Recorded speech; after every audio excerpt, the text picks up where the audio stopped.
Kalau ini perkembangan yang baru saja kami terima, Bank Negara Malaysia memaklumkan mesyuarat Jawatankuasa Dasar Monetary MPC hari ini membuat keputusan untuk mengekalkan kadar dasar semalaman OPR pada 3.00%.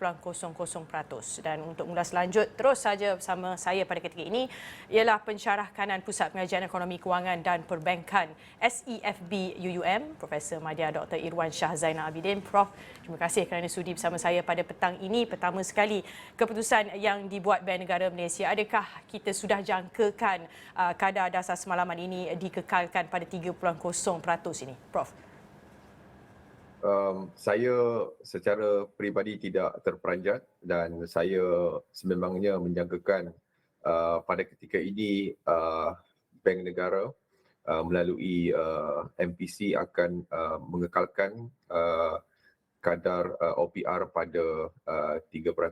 Jadi bagi saya ini adalah satu keputusan yang tepat pada ketika ini, memandangkan kita melihat masih lagi adanya pelbagai perkara-perkara ketidaktentuan yang berlaku di peringkat luaran, dan juga dari segi kita melihat prospek pertumbuhan ekonomi dan juga dari segi jangkaan pertumbuhan ekonomi pada keseluruhan tahun 2023 yang dilihat agak perlahan berbanding apa yang disasarkan. Prof, kita bercakap mengenai orang kata luaran, dia kata bagaimana kita melihat kepada ekonomi global yang memberi kesan kepada keputusan ini. Pada ketika ini itu adalah sesuatu yang dijangkakan kerana kita pun tahu keadaan tidak pada ketika ini tidak begitu baik untuk Bank Negara Malaysia membuat keputusan yang lain daripada itu, terutamanya melihat kepada pertumbuhan ekonomi yang dikuasai oleh permintaan domestik dan juga keadaan pasaran tenaga kerja yang kukuh, Prof. Ya, kalau kita lihat dari segi faktor luaran, sememangnya memang kita lihat secara keseluruhan akan adanya berlaku kemungkinan beberapa sentimen positif secara global. Tapi saya melihat secara spesifik, terutamanya dari segi rakan dagangan kita, yang saya nampak dari segi prospek pertumbuhan ekonomi mereka agak membimbangkan. Jadi saya lebih risau daripada prospek perdagangan rakan dagang negara kita, terutamanya negara China. Jadi itu yang saya melihat bahawa keputusan ini adalah satu keputusan yang tepat.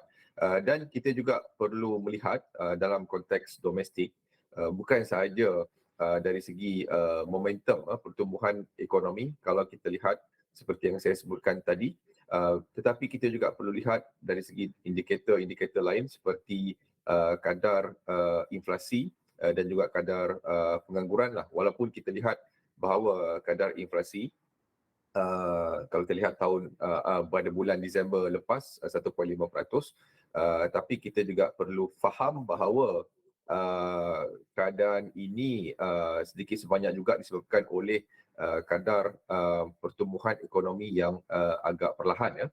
Jadi di sini kita juga perlu berhati-hati dalam keadaan di mana pertumbuhan ekonomi yang dijangka agak perlahan,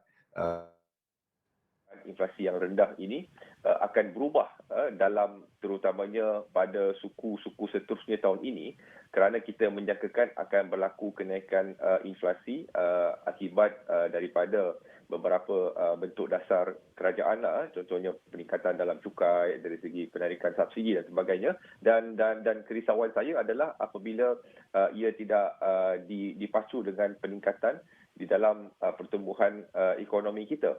Jadi ini akan menimbulkan perkara seperti fenomena stagflasi, yang saya fikir juga akan memberi kesan yang lebih buruk kepada ekonomi kita jika OPR dinaikkan pada kali ini. Jadi saya lihat itu juga begitu menjadikan faktor dari segi consideration lah, pertimbangan yang dilakukan. Daripada aspek isu pengangguran dalam segmen pasaran buruh kita, memang kita melihat bahawa kadar pengangguran sudah pun kembali stabil. Namun begitu, kita melihat dari segi underemployment masih lagi menjadi isu utama, dan juga saya risau bahawa penafsiran kadar pengangguran yang sudah pun stabil ini perlu ditafsir secara yang berhati-hati, memandangkan bahawa pertumbuhan ekonomi kita yang dilihat bertumbuh secara perlahanlah. Saya ambil contoh, kalau kita lihat tahun 2023 tu, Jabatan Perangkaan pun sudah menyangkakan bahawa pertumbuhan ekonomi tahun 2023 secara keseluruhan kemungkinan berada pada sekitar 3.8%. Jadi ini adalah satu data yang rendah berbanding dengan sasaran yang diletakkan. Kalau kita lihat sasaran yang diletakkan di bawah belanjawan 2024 itu adalah pada sekitar 4 hingga 5%. Jadi ini bagi saya perlu dipertimbangkanlah dalam keputusan. Kita ada lagi tahun ini ada lagi 5 perjumpaan untuk menentukan dari segi keputusan OPR di masa hadapan. Baiklah Prof, terima kasih kerana sudi bersama saya. Itu dia tadi pensyarah kanan Pusat Pengajian Ekonomi Kewangan dan Pengajian Ekonomi dan Perbankan SEFB UUM, Profesor Madya Dr. Irwan Shah Zainal Abidin, yang memberikan sedikit sebanyak pendapat mengenai keputusan Bank Negara Malaysia yang memaklumkan bahawa Mesyuarat Jawatankuasa Dasar Monetari MPC hari ini telah membuat keputusan untuk mengekalkan kadar dasar semalaman OPR pada 3%.